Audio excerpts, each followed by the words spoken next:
In 1752, in the ruins of Herculaneum, buried under volcanic ash from the eruption of Mount Vesuvius, excavators uncovered a building later named the Villa of the Papyri. Inside, they discovered something no other ancient site had ever yielded: a full library.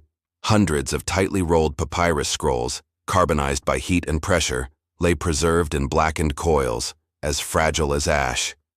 These weren't just books, they were voices, frozen mid-sentence, sealed by catastrophe. Early scholars were overjoyed, but the joy quickly turned to despair. The scrolls crumbled when touched. Some split open with blades, others were pressed flat under glass. Experiments were brutal, and many attempts ended in destruction. Early devices tried to unroll them with water, steam, or corrosive chemicals. One machine, designed by Father Antonio Piaggio, attempted to gently peel the scrolls open over months and years. Yet even these delicate efforts led to fragmentation, ink loss, or total destruction. Many scrolls were reduced to dust in the name of discovery. For 2 centuries, little progress was made. The knowledge remained sealed, trapped in a black mass of carbon. In the 20th century, photographic enhancement helped scholars decipher portions of scrolls already forcibly opened, but the vast majority of the library remained unread. Even when opened, the ink, made from carbon soot, was almost indistinguishable from the charred papyrus. Light passed through both equally. No human eye or camera could see what was written. It wasn't until the early 2000s that hope returned. A computer scientist named Brent Seals, working at the University of Kentucky, began developing a process called virtual unwrapping. It involved scanning scrolls with X-ray microcomputed tomography, similar to medical CT but at much higher resolution. These scans produced volumetric 3D data, revealing the internal layers of the scrolls. Once the geometry was modeled, software could digitally flatten those layers into images, mimicking the act of unrolling without ever touching the object. The breakthrough came in 2015, when Seals successfully unwrapped the Engedi scroll, a 1,700-year-old charred Hebrew manuscript. Inside, he found a full copy of the Book of Leviticus, perfectly preserved. It was the first time a completely unreadable scroll had been decoded without ever being opened, but the Engedi scroll used metallic ink. The Herculaneum scrolls did not. Their ink, made entirely of carbon, blended in completely with the papyrus. X-rays couldn't tell the difference. Seals had the map, but not the markings. The virtual unrolling worked, but the content was still invisible. He needed another layer, another technology that could detect the presence of text where the eye and X-ray failed. In 2023, a radical new idea changed everything. Tech entrepreneurs Nat Friedman and Daniel Gross partnered with Seals to launch the Vesuvius Challenge, a $1 million open competition to decode the Herculaneum scrolls using AI. They released over 4 terabytes of raw scan data from scrolls previously digitized at the Diamond Light Source Synchrotron facility in the UK. The resolution was microscopic, down to 4 microns per voxel. The structure of the scrolls was clear, but the ink remained hidden. The challenge was to train machine learning models that could detect subtle texture differences caused by ink that had slightly altered the papyrus surface. Within months, breakthroughs came. A 21-year-old student named Luke Ferreter trained a neural network on small labeled patches of known text. His model didn't look for color, it looked for structure, texture, distortion, anything that correlated with ink in the 3D space. In August 2023, Ferreter's model returned a word: porphyrus, porphyras, purple. It was the first Greek word ever read from an unopened scroll. Not guessed, not hypothesized, detected with clear confidence from inside a roll that no human had ever seen open. The model had found a needle in a 3D haystack. For that discovery, Ferreter won $40,000 in a milestone prize, but he wasn't done. Working with other finalists, Youssef Nader and Julian Schilliger, the team pushed further.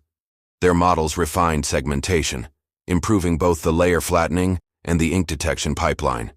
They built 3D segmentation systems to isolate the layers, enhanced voxel-based detection, and applied denoising to reduce false positives.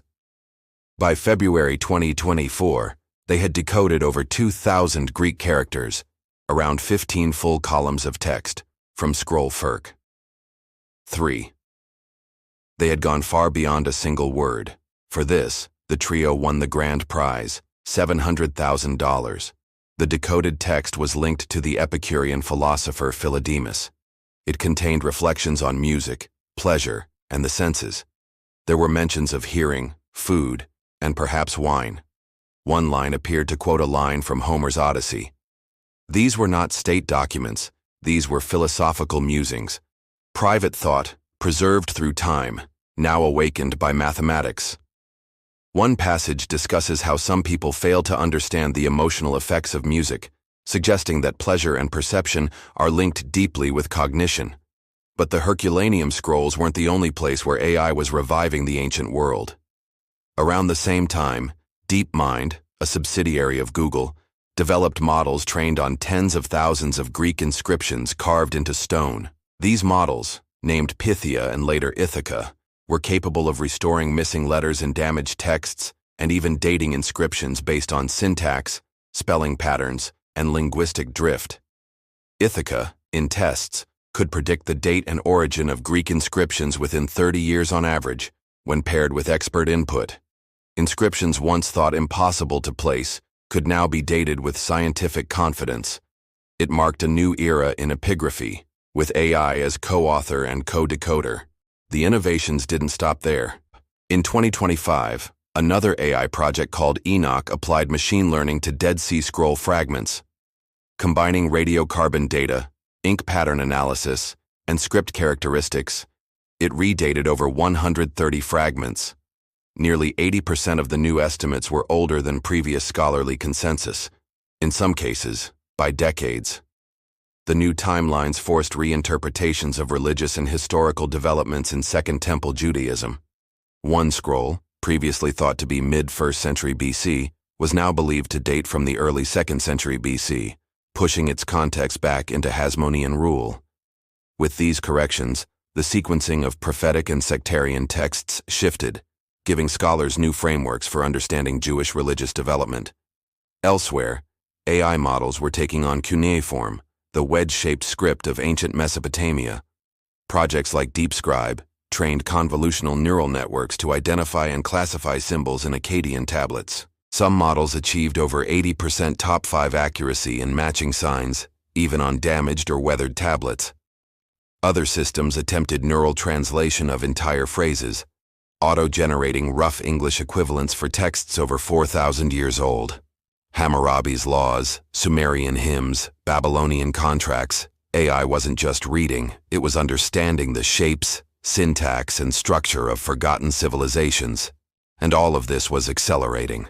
The more data fed into these models, papyri, tablets, inscriptions, the better they became.